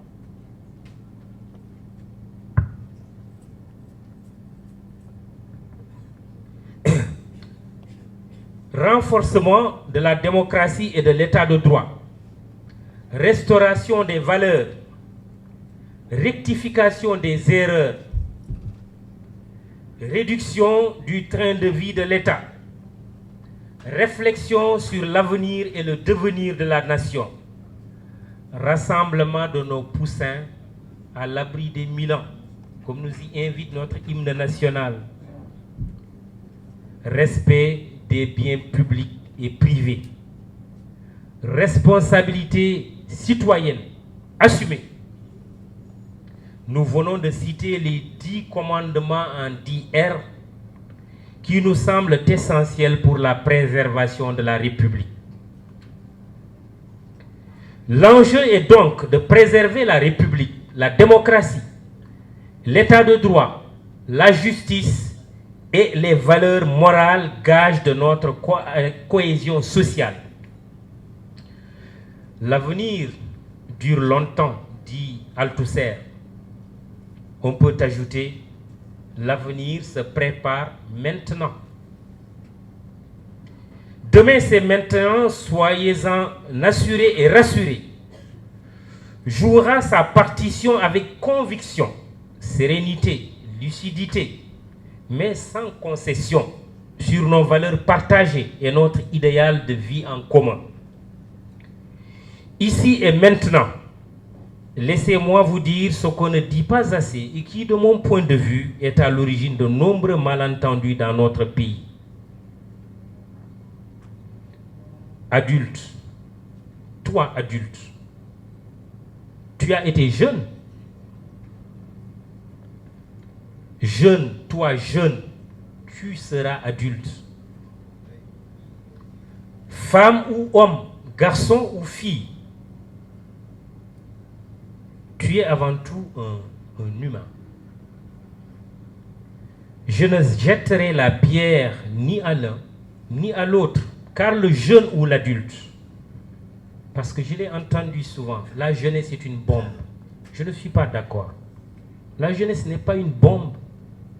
C'est un atout, c'est une opportunité, c'est une force, c'est une énergie. Si nous faisons de notre jeunesse une bombe, comment on peut construire notre pays? Ce discours, il faut le bannir. C'est vrai, cette jeunesse a besoin d'éducation. Elle a besoin de formation, elle a besoin de se cultiver. Mais ce n'est pas une bombe. Je disais donc, je ne jetterai la pierre ni à l'un ni à l'autre, car le jeune ou l'adulte, le garçon ou la fille, l'homme ou la femme n'est que moi-même ou un autre moi-même. Il découle de cela que l'enfant doit être au cœur de nos préoccupations. Cet enfant, derrière moi, une fille, elle pouvait être un garçon. L'enfant doit être notre vrai projet de vie. Occupons-nous d'elle, occupons-nous de lui. Occupons-nous de son éducation. Occupons-nous de sa santé. Occupons-nous de sa culture. Occupons-nous de ses sains loisirs. Et nous en ferons un citoyen modèle et un futur acteur de développement. N'est-ce pas, Imam Moussa Fall? Jërëjëf ci ñaan yi ñu ngi wax allahumma amin. Innover et davantage innover, c'est le fil rouge de la trajectoire de Demain c'est maintenant, qui compte peser dans le débat public pour plus de pertinence dans l'orientation des investissements prioritaires. Demain c'est maintenant encourage le secteur privé à plus d'audace et de perspicacité pour éclore des initiatives. Rokhaya Sow, je te vois dans la salle, tout comme la grande sœur Nafissatou Gueye. Demain c'est maintenant donc encourage le secteur privé à plus d'audace et de perspicacité pour éclore des initiatives, surtout celles à haute intensité capitalistique, dans les domaines stratégiques que sont les télécommunications, l'énergie, l'agriculture intensive, l'industrie, l'économie verte, l'économie numérique. Le maillage et la digitalisation permettent une diffusion massive du progrès, du savoir et des connaissances. Faisons des réseaux sociaux un bon usage. Les réseaux sociaux, ce n'est pas seulement pour insulter. C'est pour construire, c'est pour co-construire. L'économie sénégalaise, Mamadou Ndiaye, change donc d'échelle. Avec le nombre croissant d'acteurs venus parfois de la sous-région et d'ailleurs, la pratique du placement se répand. De nouveaux parcours d'investissement voient le jour. Ils évoluent et s'adaptent aux besoins qui s'expriment avec plus de consistance et de précision. En un mot, le marché s'enracine. L'enfant dont je parlais tout à l'heure symbolise l'avenir, pour ne pas dire demain. Et demain, c'est maintenant. Nous ne trompons ni de lieu, ni de temps, ni de circonstances, encore moins de tempo. Le Sénégal est à un tournant difficile, voire dangereux.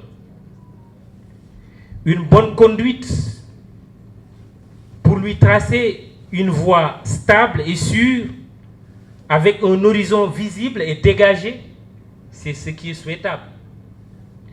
Une mauvaise conduite, à l'image des accidents de 6 kilos, de Sakal, pour qu'il rate le virage pour se retrouver dans le décor. Bonjour les dégâts, Dieu nous en préserve, mais aide-toi, le ciel t'aidera. Yalla yalla bay sa tol. Pour les générations présentes et pour les générations futures, nous devons revoir nos comportements en prêchant par l'exemple. Un grand avocat avec qui j'ai échangé récemment en présence de Mamadou Ndiaye, le président du mouvement, m'a fait la réflexion suivante. L'injure à la bouche, dit-il, a remplacé en la supplantant l'élégance de la parole. Disons à sa suite, dans le Sénégal d'aujourd'hui, l'élégance est houspillée tandis que l'injure est sublimée. La violence verbale entraîne immanquablement la violence physique. Nous en constatons malheureusement les dégâts. Quel paradoxe pour une société qui ne manque pourtant pas de référence. C'est le lieu à présent de rendre hommage à nos vénérés guides religieux d'hier et d'aujourd'hui. Veuille Allah agréer leurs prières pour la paix et la prospérité du Sénégal. Nous associons à ces hommages nos vaillants héros et héroïnes du Waalo. Kan mooy Waalo Waalo?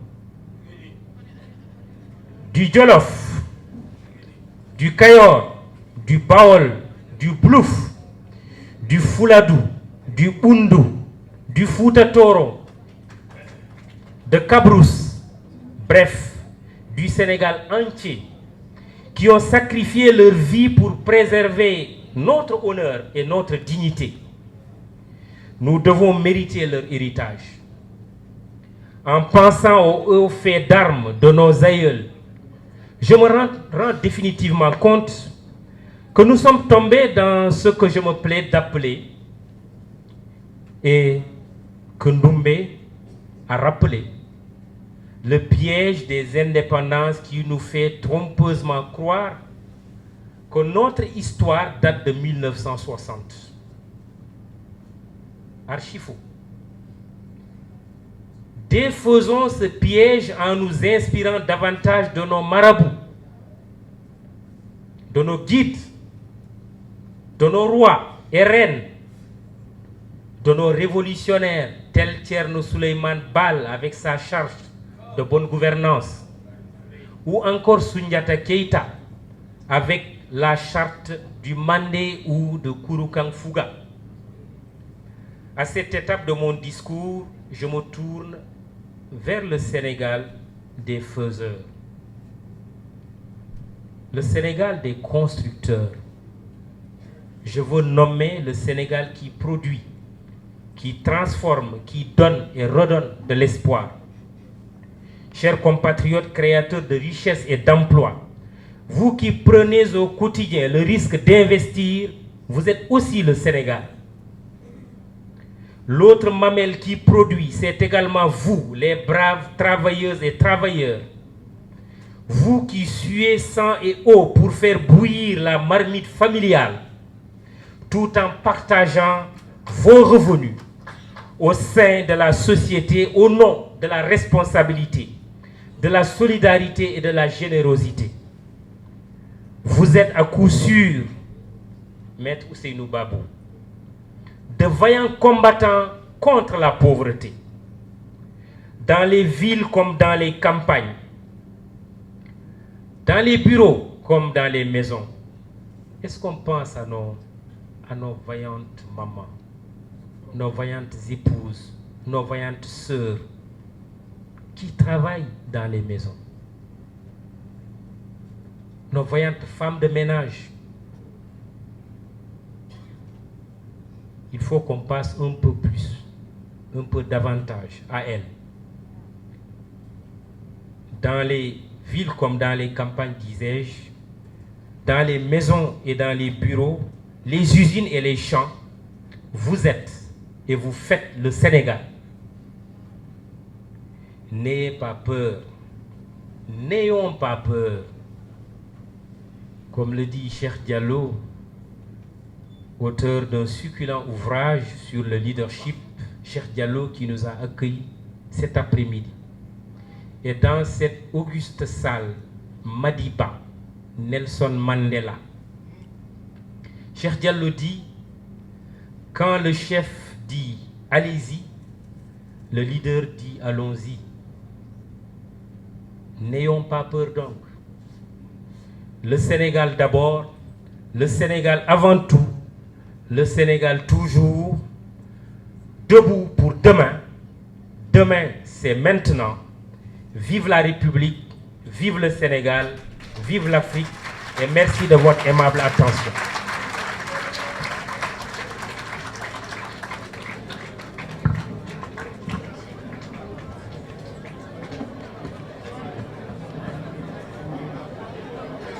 Allô. Merci, Monsieur Mamadou Ibra Kane, leader du mouvement Demain, c'est maintenant. Demain, c'est maintenant. Co-construisons ensemble le Sénégal. kon mbokk yi ni ngi leen di gërëm yéen ñëpp di leen sant ci seen teewaay ci bés bile di leen ñaanal yéen ñëpp ngeen dellu seen kër ci jàmm. Merci à toutes et à tous. Bonne soirée.